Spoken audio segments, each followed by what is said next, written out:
Data में क्या होता है, in ungrouped data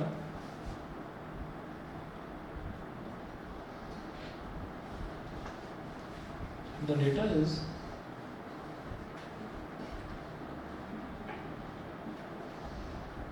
given in the raw form। डेटा को रॉ फॉर्म में आपको दे रखा होता है। डेटा का मतलब क्या है कि जैसे मान लीजिए कुछ स्टूडेंट्स हैं, उनकी हाइट दे रखी है कि किसी बच्चे की हाइट इतनी है, किसी की इतनी है, किसी की इतनी है, तो हाइट दे रखी है, वो ऐसे ही दे रखी है, बस ऐसी लिखी हुई है।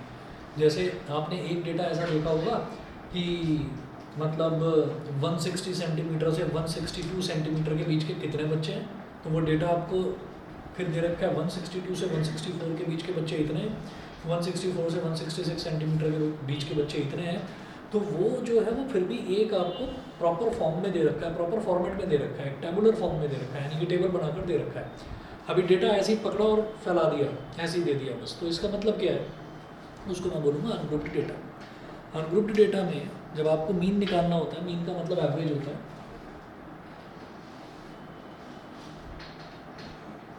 जिसको रिप्रेजेंट करते हैं कैपिटल एक्स लिखेंगे और कैपिटल एक्स के ऊपर एक बार बना देंगे, एक्स बार। इसको आप क्या लिखेंगे, sum of all terms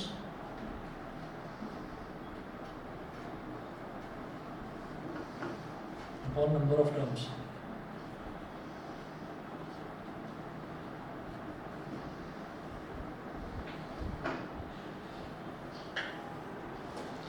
sum of all terms upon number of terms। Example,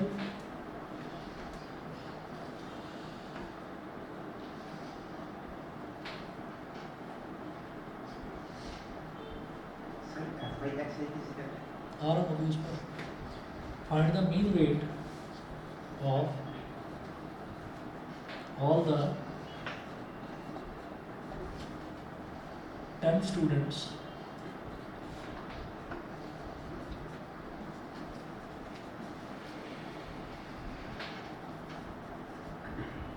whose weight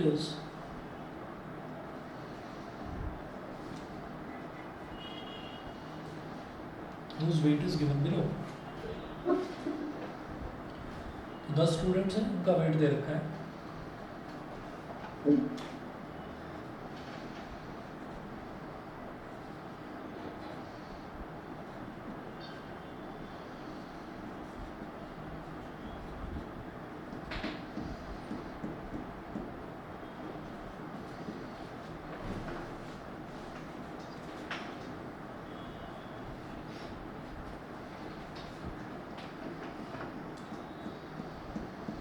ये 10 बच्चे हैं, 10 बच्चों का वेट दे रखा है। अब कुछ कैटेगरी नहीं डाली यहाँ पर कि इतने वेट से इतने वेट वाले बच्चे या इतने वेट से इतने वेट वाले बच्चे, कुछ नहीं, बस ऐसे ही आपको वेट दे दिया, ठीक है। तो जब ऐसी वैल्यू आपको दे दी जाती है रैंडम फॉर्म में, रॉ फॉर्म में, तो हम उसको बोलते हैं अनग्रुप्ड डेटा। Ungrouped data. तो ऐसे में मीन किस तरह से निकाला जाएगा वो देखिएगा जरा।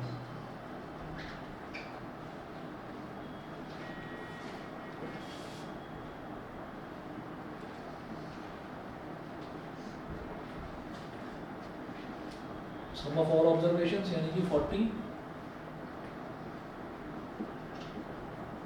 Plus 42 plus 44 49 plus 47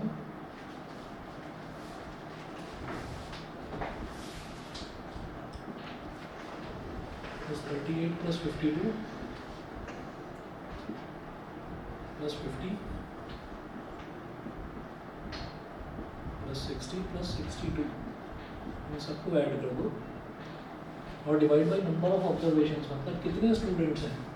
number of observations, हमने हर स्टूडेंट को लिया और हर स्टूडेंट को बुलाया, वो एक मशीन पर खड़ा कर दिया, एक एक करके आते जा रहे हैं। तो हमने 10 स्टूडेंट्स को बुलाया, तो हमारी ऑब्जर्वेशन कितनी हुई, 10 ही तो हुई हमारी ऑब्जर्वेशंस, ठीक है। नंबर ऑफ ऑब्जर्वेशंस कितनी हो गई, 10 हो गई। सबको ऐड करो, divide by the number of observations. फिर ऐड कैसे करेंगे, 0 plus 2 2 plus 4 6 plus 9 15 plus 7 22 plus 8 13 plus 2 32 और 2 34। तो 43.7 आ रहा है। नहीं, अभी देख रहा हूँ, दोबारा देख लो। 2 plus 4 6 6 plus 9 15 15 plus 9 17 15 2 plus 4 6 6 plus 9 15 15 plus 7 22 22 plus 8 30 32 34, ठीक है। तो 3 कैरी आ गया, 3 + 4 3 + 4 7 + 4 11 + 4 15 + 4 19 + 4 23 + 3 26 + 5 31 31 और 5 36 और 6 42 + 6 48 484 upon 10।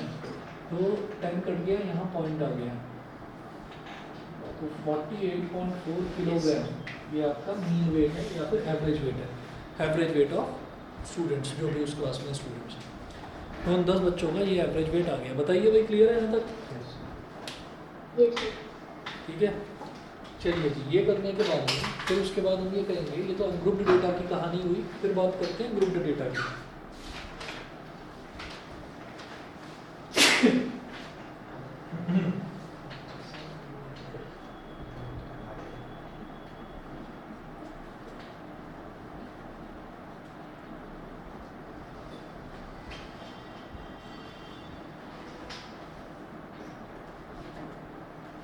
Grouped data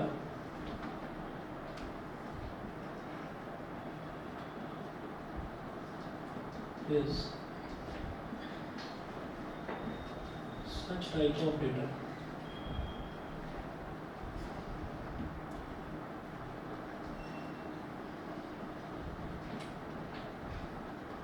where frequency of the observations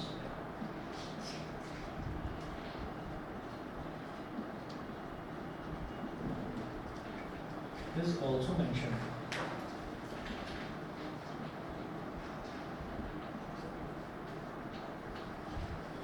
Where frequency of the observations is also mentioned.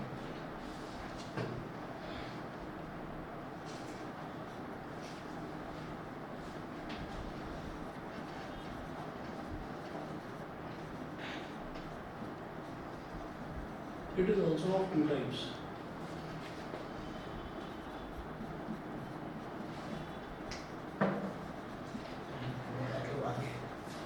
Discrete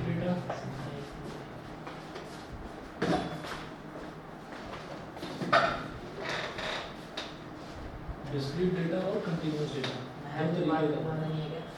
बराबर। डिस्क्रीट डेटा और कॉन्टिन्यूस डेटा। अब डिस्क्रीट और कॉन्टिन्यूस इन दोनों में क्या अंतर होता है? डिस्क्रीट डेटा का मतलब ये है जहाँ पर हमको वैल्यू दे रखी है कि 10 बच्चे हैं, पहला बच्चा उसका वेट इतना, दूसरे बच्चे का वेट इतना, तीसरे बच्चे का वेट इतना, या फिर हमको ये बता दिया कि भाई 40 बच्चे हैं तो 40 बच्चों की एक एक बच्चे की हमको हाइट जो है या एक एक बच्चे का वेट हमको दे रखा है, टेबल बनाकर दे रखा है, तो डिस्क्रीट डेटा हो गया। और जो कंटिन्यूस डेटा है, कंटिन्यूस डेटा क्या होता है? जहाँ पर हमको क्लास इंटरवल दे रखा होता है कि 40 किलो से 50 किलो के बीच के कितने बच्चे हैं, बोलेंगे 4 बच्चे हैं।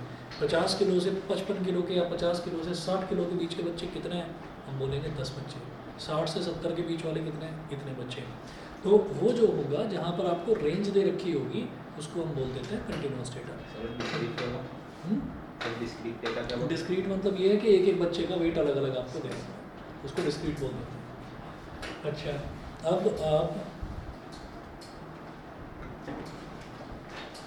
डेफिनेशन तो आपसे पूछी जाती नहीं है, तो आप सीधा सीधा लिखें यहाँ, ये पार्ट ये इसका लिखें, discrete data.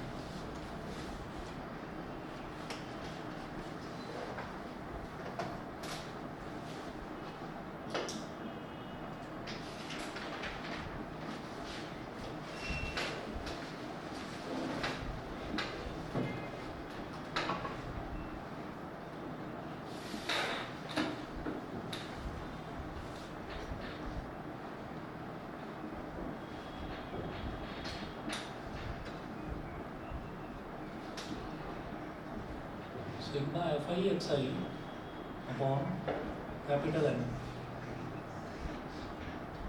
where capital N is equal to sigma FI। Capital N जो है वो सिग्मा FI के इक्वल होता है। क्वेश्चन N होता है, तो सिग्मा होता है एग्जैक्टली, सिग्मा का मतलब होता है एडिशन, सिग्मा का मतलब एडिशन होता है। अगर मान लीजिए ये जो टर्म्स है ना, जैसे मैंने इनको ऐड करा 40 + 42 + 49 + 47, ये सब कुछ मैंने ऐड कर दिया, तो इसको मैं ये लिख सकता था, अगर मैं इनको कॉमा लगा लगा कर लिखूँ, अगर मैं इनको एडिशन का साइन ना लगाऊँ बीच में, मैं कहूँ कि नहीं ये बार बार plus plus plus plus plus, ये इतना सारा प्लस प्लस लगाना ये मुझे थोड़ा सा थका रहा है, तो मैं क्या करता हूँ कि भाई प्लस ना लगा कर मैं कॉमा लगा लगा कर अगर लिख दूँ, मैं इसको ऐसे लिख सकता हूँ सिग्मा और ब्रैकेट में 40 कॉमा 42 कॉमा 44, ठीक है, ये पूरा का पूरा लिखकर ब्रैकेट क्लोज। इसका मतलब क्या है कि ये जितने भी टर्म्स हैं इन सब का आपको एडिशन करना है। सिग्मा का मतलब एडिशन या summation, summation, addition, addition, तो ये वही चीज़ है। सिग्मा का मतलब होता है समेशन, ऐड कर देना। एफ आई और एक्स आई इन दोनों का मल्टीप्लिकेशन, ये क्वेश्चन में अभी समझ में आएगा। सर ठीक है, हाँ सर नीचे वाले में एक्स आई से लिखा क्योंकि हम मीन नहीं निकाल रहे। क्या? जो नीचे वाला वेयर एन इक्वल्स टू है उसमें एक्स आई से लिखा क्योंकि हम मीन नहीं निकाल रहे। नहीं मैं मीन निकाल रहा हूँ, मैंने इसे लिखा एक है। फॉर्मूले में हमने एक्स आई इसलिए लिखा ना क्योंकि मीन नहीं है उसमें एन की वैल्यू निकाल रहे हैं। अरे रुको अभी 1 मिनट रुक जाओ, फिर उस क्वेश्चन को भी पूछना 2 मिनट बाद पूछना, रुको 2 मिनट। एक एग्जांपल लिखिए,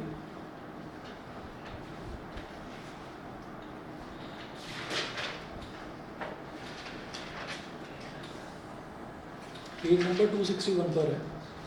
The marks obtained by 30 students of class 10th of a certain school in a mathematics paper consisting of 100 marks are presented in table below. Find the mean of the marks obtained by the students. The marks obtained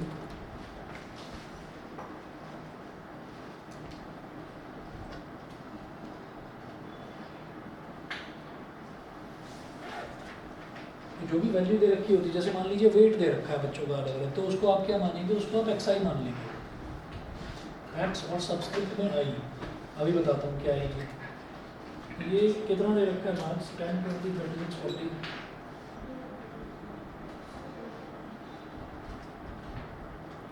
ten 20 36 40 50 56 50 56 60 70 70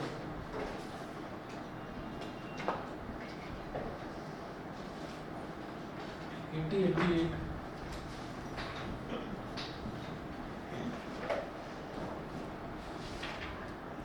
92 95।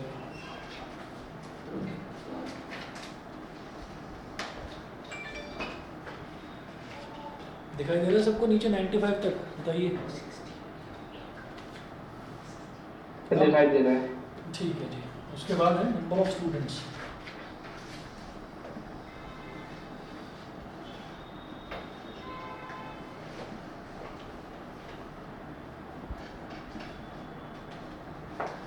F I 1 1 3 4 3 2 4 4।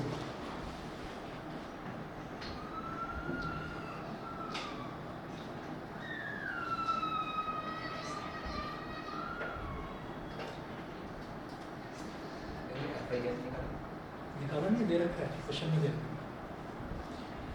1 1 3 4 3 2 4 4 1 1 2 3 1।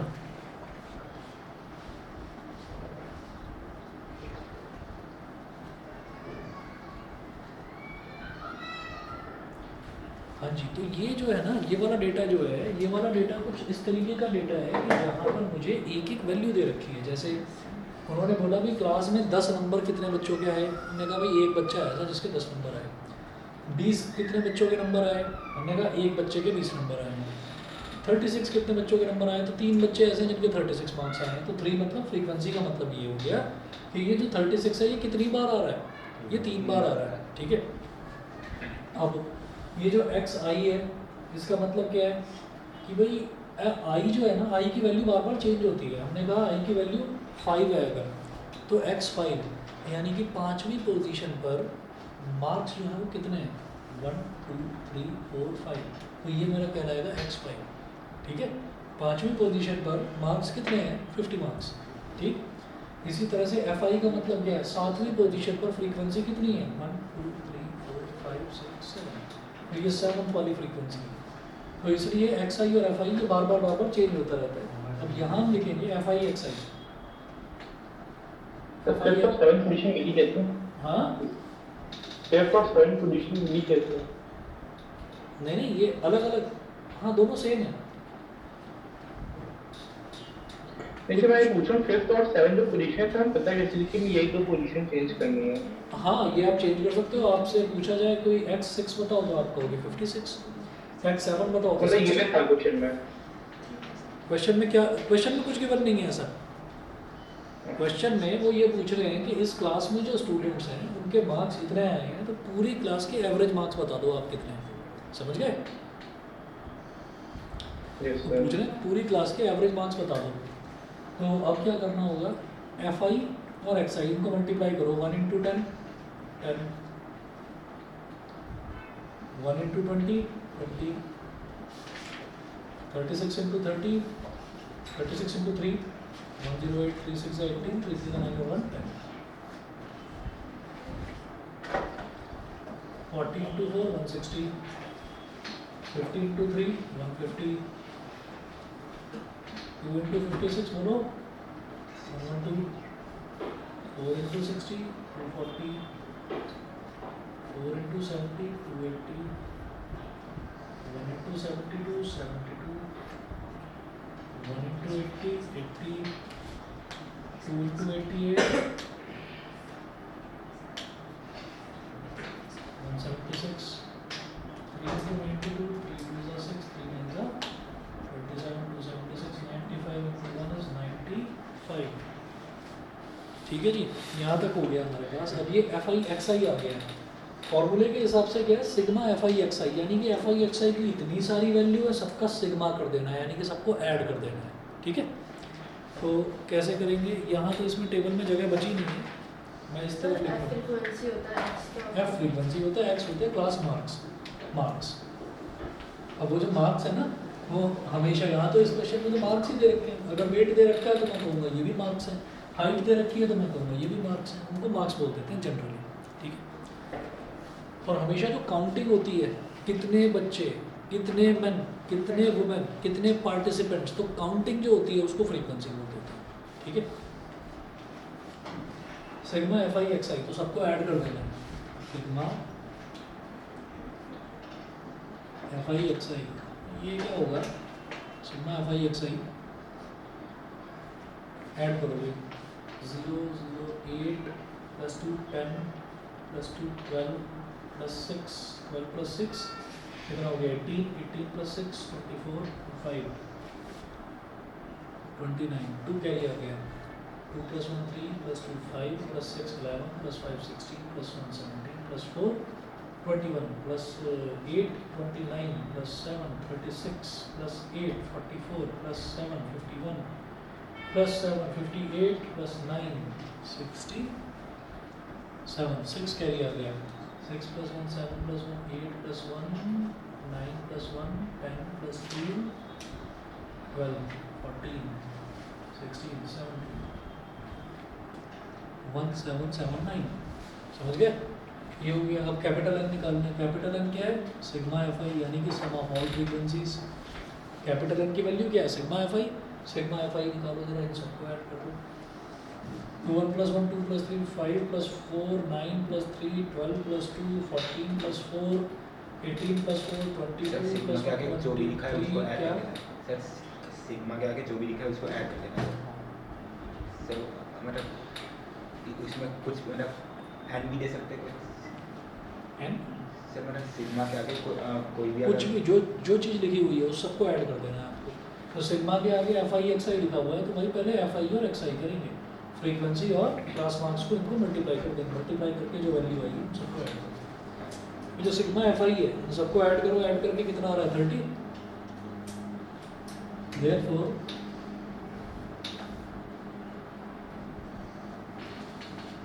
Mean हो गया x bar.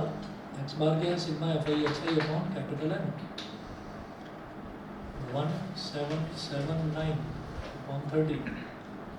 3 10s are 30, 3 5s are 15, 17 minus 15 is 2, 2 7 27, 3 9s are 27, 3 3s are 9, 5 9 3 upon 10 यानी कि 59.3। ये आ गया mean इस data का। बोलो भाई, आयुष्मान, आर्या, सुभान, वंश, अनुष्का, क्लियर है? ठीक है जी, समझ गए? अच्छा क्लियर है। ओके अच्छा जो अनग्रुप चार्ट रहेगा उसमें हम सिग्मा नहीं लगाएंगे होता है, उसमें बस डायरेक्ट सबको ऐड करेंगे। और निपटा दो काम को। अच्छा जी, तो ये हमने डायरेक्टली कर लिया। सर क्वेश्चन में ऐसा हो सकता है कि एक्स आई दे रखा है और एफ आई एक्स आई दे रखा है और एफ आई नहीं दिया। नहीं, कोई एक दो वैल्यू हो सकता है मिसिंग हो, दोबारा क्वेश्चन आ जाते हैं, ठीक है, लेकिन जनरली ऐसे ही है।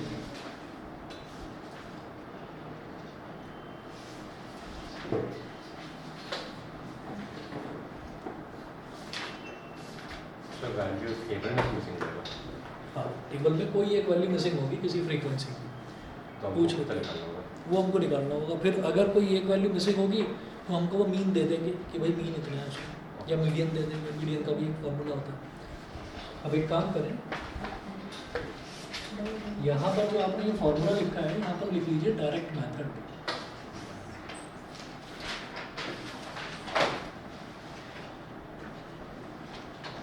जो डायरेक्ट मेथड है ना, इसमें ना बहुत बड़ी बड़ी वैल्यूज आती हैं, एडिशन करने में कहीं ना कहीं मिस्टेक होने के चांसेस होते हैं, ठीक है, थका देता है मेथड। तो थोड़ा आसान मेथड पकड़ते हैं, इसी क्वेश्चन को करेंगे। दो मेथड और बताऊंगा, एक लिखिएगा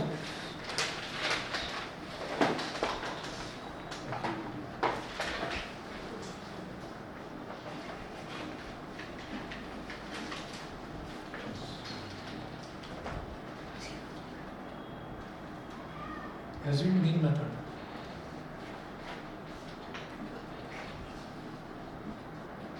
ए plus sigma F I D I upon capital N, ठीक है, फॉर्मूला यही है, sigma F I X I upon capital N. X I की जगह डी आई डाल दिया, बस डी आई डाल दिया, एज्यूम मीन है उससे ऐड कर दिया। सर डी आई क्या बता रहा हूँ, ये क्या बहुत बता रहा हूँ, लिखिएगा where he is assume mean, ठीक है, और D I is X I minus A, ठीक है। एज्यूम्ड मीन का मतलब क्या है कि हमें मीन निकालना है, हमने उस मीन को ही कुछ एज्यूम कर लिया, कुछ भी जो हमारा मन करा। अब हो सकता है आपको स्कूल में कराया जाए या आपका कोई फ्रेंड बताए या कहीं बुक में लिखा हुआ दिखाई दे कि एज्यूम मीन इसी वैल्यू में से एक्स में से निकालना है, ठीक है, निकाल सकते हो। एज्यूम मीन कहीं से भी ले सकते हो, कुछ भी ले सकते हो, जो मन करे ले लो। इनफाइनाइट 1 करोड़ 10 करोड़ 100 करोड़ जो लेना ले लो। सर मिडिल वाला लेते हैं, हाँ, सर मिडिल वाला लेते हैं। उससे होता क्या है ना कि हमारे पास 3 घंटे का टाइम होता है पेपर सॉल्व करने के लिए।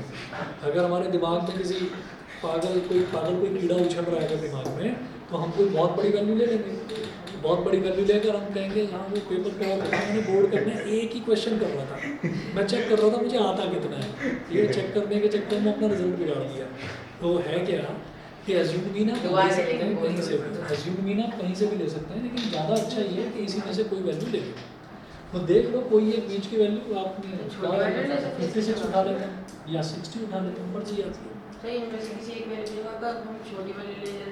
तो भी कोई प्रॉब्लम नहीं है। छोटी वैल्यू लेने से होगा क्या कि आप ये मेथड जो है ये सिर्फ एक नया फॉर्मूला है, फालतू में एक नया फॉर्मूला करूँ, इस फॉर्मूले से भी तो हो रहा था क्वेश्चन, सर तो वैसे उसको आसान करने के लिए करा जा रहा है ये। सर तो हम बड़ा इसी वैल्यू को- लेना चाहिए छोटा value? बीच का, ना बड़ा ना छोटा, सेंटर की वैल्यू लेना है। सर क्वेश्चन ऐसे आते हैं कि आप सॉल्व दिस क्वेश्चन में assuming मेथड बिल्कुल, यस, इसीलिए करवा रहा हूँ, ठीक है। एक पता है इसका दिमाग कहाँ चल रहा है, ये सोच रहा है कि मैं एज्यूम मीन करूँगा कि डायरेक्ट से ही कर लूँगा, एज्यूम मीन पूछा जाएगा, ठीक है। तो भाई पूछ रहा इसीलिए आज दोनों दोस्त गए हैं, ये वंश कहाँ पर है, आवाज़ आ रही है इसको? सो रहा है। तो पता नहीं तो उसके नेट का इशू था, उसने कहा था। वंश मेरी आवाज़ देखो कितनी पक्की दोस्ती है ना। मैंने कहा वंश को वजह कह उसका नेट का इशू है, उसने कहा तो उसको पहले से करंट डिफेक्ट करना, सही में सही में कहा था। किधर है भाई वंश? हाँ सर सो रहा हूँ। अरे कल मेरे को दिखाता है वीवीआईपी में घूम रहा था स्कूटी पे। सर कौन लिखी तो शॉर्ट ये की लिंक देखो, है अब आवाज़ आ गई, अब आवाज़ आ गई। सब पूछ रहा है कौन? कौन नहीं तुम, किधर है, अब आवाज़ आ रही है। हेलो आ गई। है सर, मैं कह रहा हूँ कल कहाँ घूम रहे थे वीवीआईपी में रात में 9 बजे? सर तो मम्मी को लेने आया था ना आपने अच्छा, शॉप से। मैं रुका भी था, मैंने कहा पता नहीं आएगा नहीं आएगा। फिर वो एक शॉप थी, उसके बाद ये दरवाज़ा खोलने की कोशिश कर रहा था, दरवाज़ा बंद हो गया, फिर ये चला बैड गया। वाली पॉइजन का है।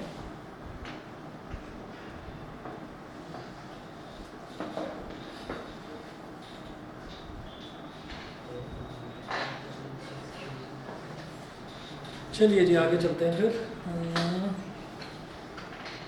एक और लिखो, स्टेप डेविएशन मेथड। क्या हो गया? ये कुछ अलग अलग नामों से बुला रहे हैं तुम्हें। तो नाम नहीं पता सुनील हो तो भी इसका नाम है वेदांत। अच्छा। लोग इसको विधानसभा के नाम से जानते हैं। सर वेदांत वेदांतु, हाँ वेदांतु के नाम से। सर आप सोडियम, सोडियम का? सर आपने मेरा नाम सोडियम लगा था, अरे वो तो आप उसका पुरानी बात है। पोटेशियम। अब तो सोडियम और पोटेशियम का साथ छूट गया। सर तो पॉइजन है पॉइजन एक्सपायर्ड हो गई। मैंने एक तरह देखा था वेदांतम।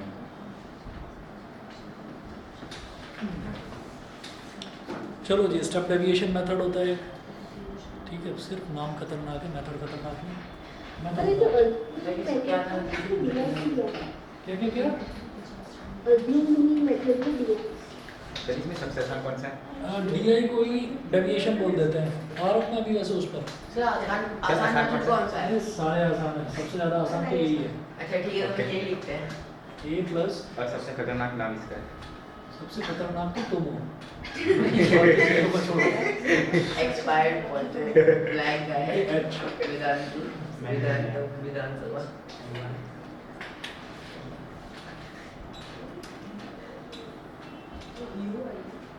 अब डीआई की जगह यूआई आ गया। Where ui is equal to xi minus a upon h. h क्या है?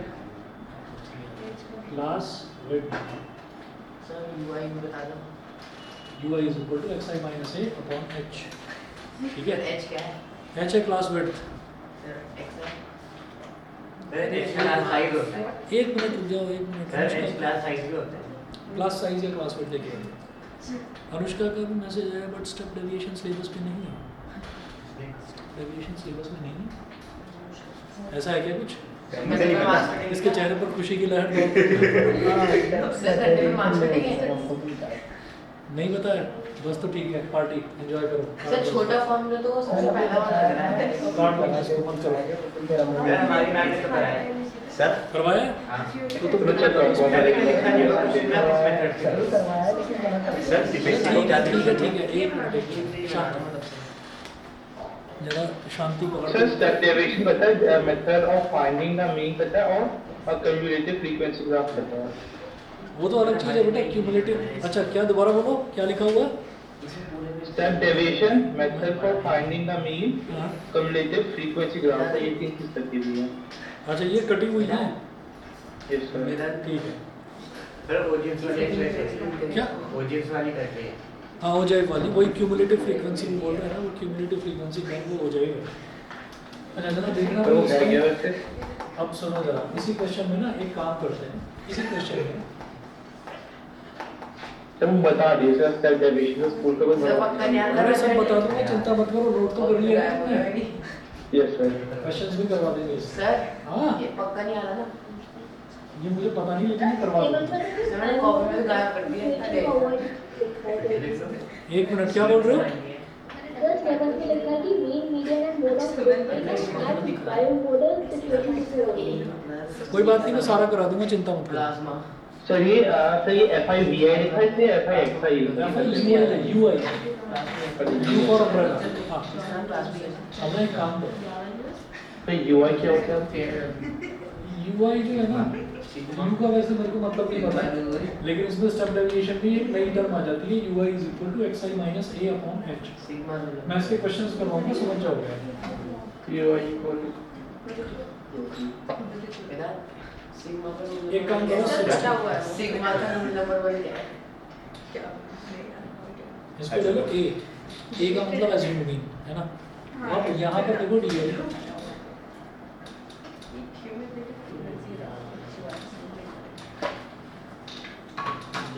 डी आई होता है एक्स आई माइनस ए। तो भाई एक्स आई क्या है 10 में से 60 को सब्ट्रैक्ट करा तो क्या आ गया -50। समझ रहे हैं 10 minus A x I minus ए। तो 10 में से 60 को सब्ट्रैक्ट करा -50, 20 में से 60 को सब्ट्रैक्ट करा -40, 36 में से 60 को सब्ट्रैक्ट करा, बोलो कितना आ जाएगा?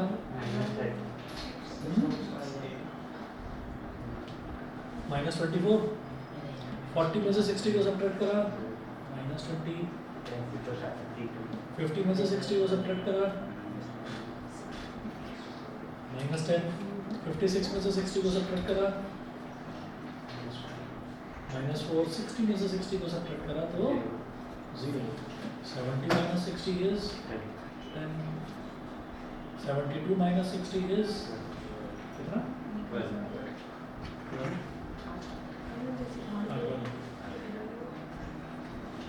80 minus 60 is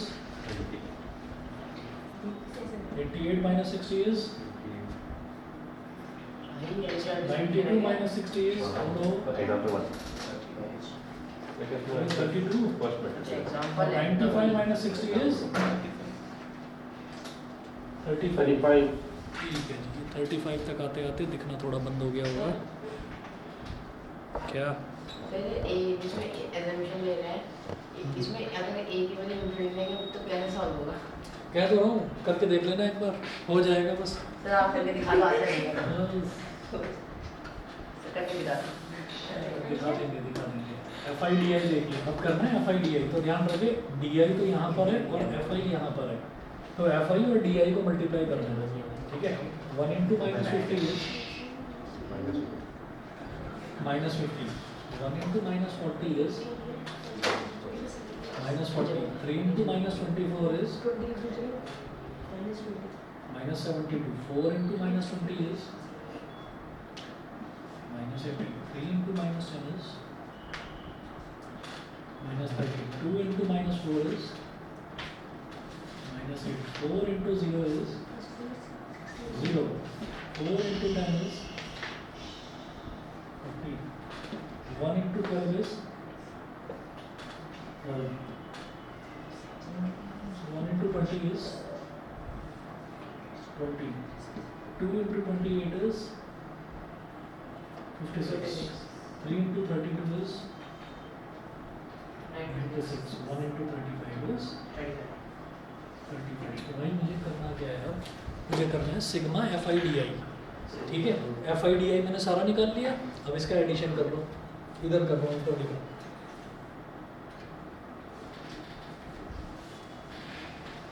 नेगेटिव वाला हाँ भाई नेगेटिव वाले जितने भी हैं वो सब आपस में ऐड हो जाएंगे उनके सबके आगे माइनस का साइन लग जाएगा और पॉजिटिव वाले जितने भी हैं ये सारे के सारे ऐड हो जाएंगे पॉजिटिव साइन के साथ तो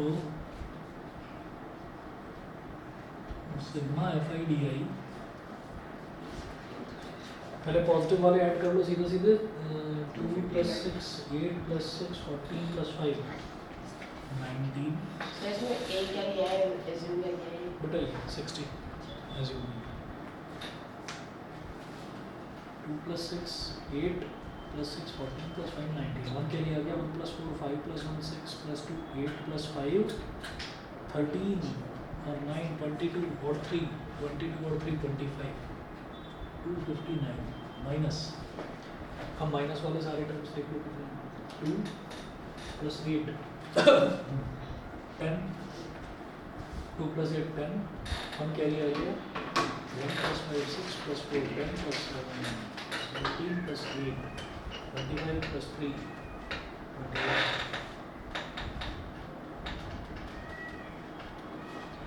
259 - 280 ये आ गया तो ये तो वैल्यू नेगेटिव में आ गई कितना आ गया 21 - 20 therefore